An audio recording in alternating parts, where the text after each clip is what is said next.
Salut. Beaucoup de gens de mon entourage le savent, je suis un énorme fan de GTA. J'ai toujours joué à GTA depuis que j'ai genre 3 ans. Mon premier GTA était GTA Liberty City Stories sur PSP. Et vous connaissez bien les GTA de l'univers 3D. C'était incroyable, mais quand ça venait à la PSP, ça volait pas très haut. Du moins, au moins Liberty City Stories. Donc, quand mon papa a mis GTA 4 sur la Xbox 360, bien sûr que ma vie a été révolutionnée. Et encore plus quand j'ai commencé à jouer à GTA 5 sur la PS3 de mon cousin. C'était une dinguerie. Donc, depuis que je suis gosse, j'ai toujours joué à GTA. Et pourtant, j'ai jamais vraiment réussi à définir lequel était mon préféré. Partout sur Reddit, sur Discord, sur Twitter, sur tous les trucs du monde quoi. Je vois toujours un débat entre les fans de GTA 4 et les fans de GTA 5. Lequel est le meilleur? Moi j'ai pas la réponse et c'est pas dans cette vidéo qu'on trouvera la vraie réponse. Je vais juste voir et partager un petit peu la note et essayer un peu de comprendre en fait le fond de ce discours de GTA 4 est meilleur ou bien GTA 5 est meilleur. Moi personnellement mon préféré des deux, bah je ne le trouve pas. Alors, je pense plutôt que je vais être dans l'objectivité plutôt que dans la subjectivité. Parce que bien sûr que ce qui importe le plus quand on aime un jeu, c'est la subjectivité, c'est pas l'objectivité. C'est pas parce que ton jeu il est noté 8 sur 20 que tu dois automatiquement le jeter à la poubelle, le brûler ou quoi que ce soit. Bien sûr que tu peux kiffer ton jeu. Mais disons que la plupart du temps c'est plus des débats de subjectivité que je vois sur le jeu, c'est jamais des débats vraiment d'objectivité. C'est toujours des trucs, ce jeu c'était trop la nostalgie, ce jeu blablabla, nostalgie, mon enfance, tout ça. Bref, passons vraiment au sujet. Premièrement dans le discours qu'il y a concernant GTA 4 et GTA 5, c'est la physique. La physique de GTA 4 est une physique qui a totalement révolutionné le jeu. Je vais rechercher sur internet, je trouve plus.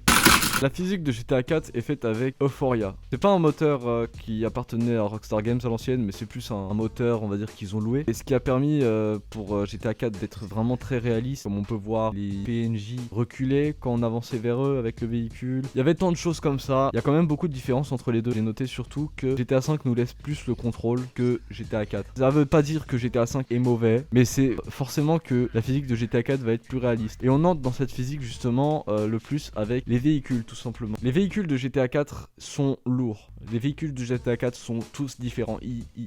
J'ai jamais la même impression quand je conduis un véhicule différent de l'autre en fait. À chaque fois, si je conduis une Banshee, je vais pas avoir l'impression de conduire la Sultane. Par contre, dans GTA 5, à part la vitesse, y a pas vraiment grand chose qui change. Donc les suspensions, tout ça, enfin le système.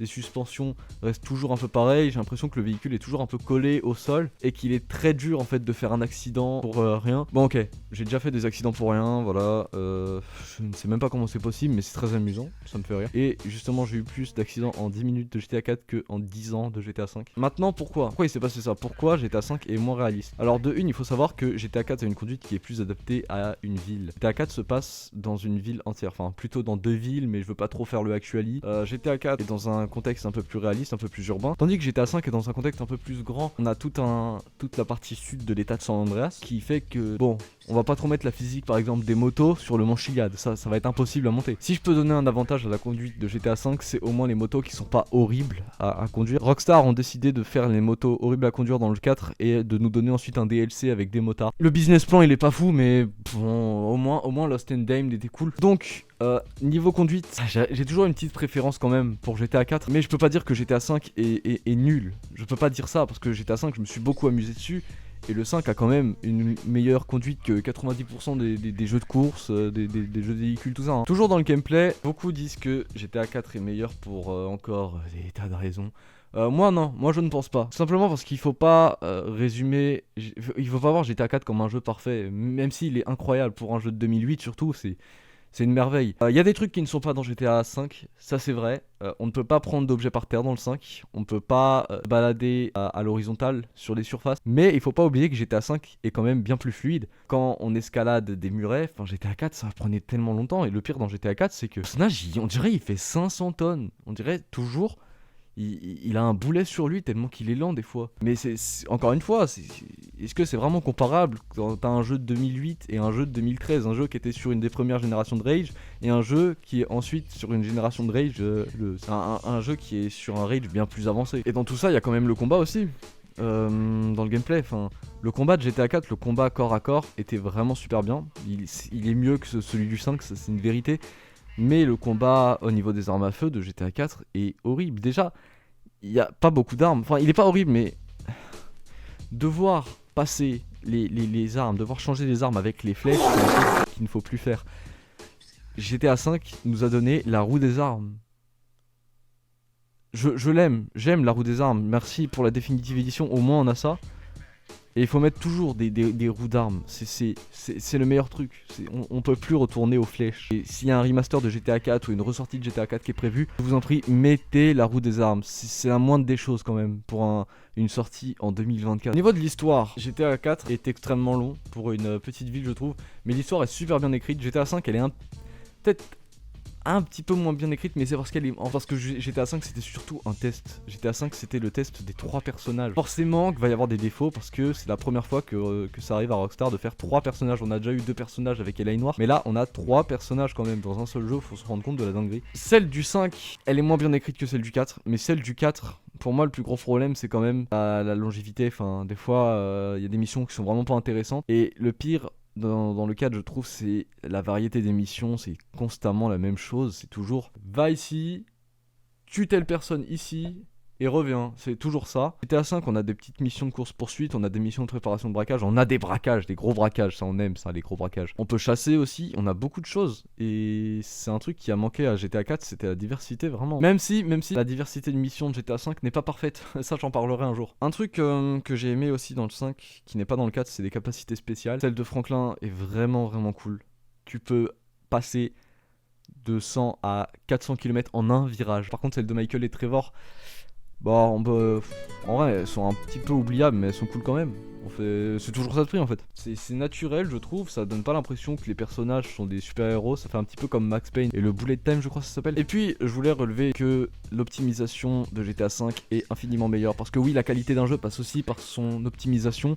Et l'optimisation du 4 est un calvaire. Je n'ai pas pu jouer à GTA 4 pendant des années parce que mon PC ne pouvait pas. J'avais un MSI à l'ancienne.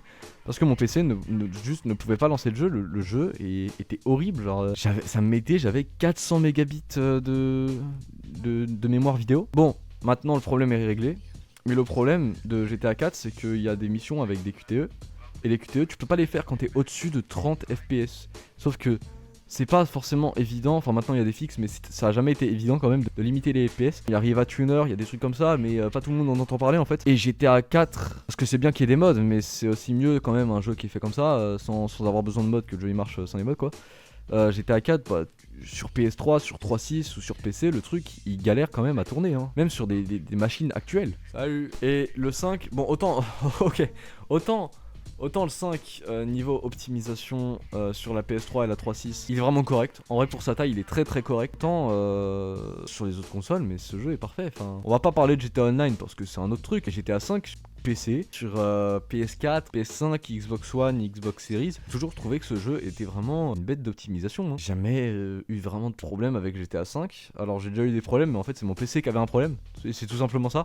Sinon, maintenant que j'ai réglé le problème, le GTA 5 marche super bien sur mon PC. Et pourtant c'est un jeu qui est quand même bien plus gros que le 4. Mais encore une fois c'est normal. Rage, le moteur Rage est différent entre les deux. Tout ça pour dire que il n'y a pas forcément de meilleur entre GTA 4 et GTA 5. Un jeu ça dépend surtout de ce que tu préfères tout simplement. Même si dans l'objectivité GTA 5 est meilleur, malgré quand même quelques petits détails qui sont coupés. Beaucoup de détails sont coupés, mais c'est un jeu de génération PS3, il fallait bien faire des sacrifices pour que ça tourne. Enfin regardez quand même la taille du jeu. Par sa fluidité en fait, vraiment sa fluidité, son optimisation, GTA 5 est pour moi un jeu qui est meilleur, même sa durée de vie avec sa grande map. Il n'y a pas forcément de problème d'ennui. Enfin, j'ai platiné le jeu, je me suis pas ennuyé. Enfin, par moments, si c'est normal, ouais, je me suis pas ennuyé. Et GTA 4 non plus, je m'ennuie moins, mais il y a moins de choses à faire dedans, donc c'est pour ça, voilà. GTA 5, objectivement, de source sûre, c'est un jeu qui est meilleur. Et il faudrait arrêter avec ce discours comme quoi GTA 4 le bas ou GTA 5 le bas dans leur subjectivité. Faut savoir un petit peu s'ouvrir quand même parce que j'ai l'impression que les gens sont plus biaisés. Voilà, désolé, cette vidéo n'est pas parfaite.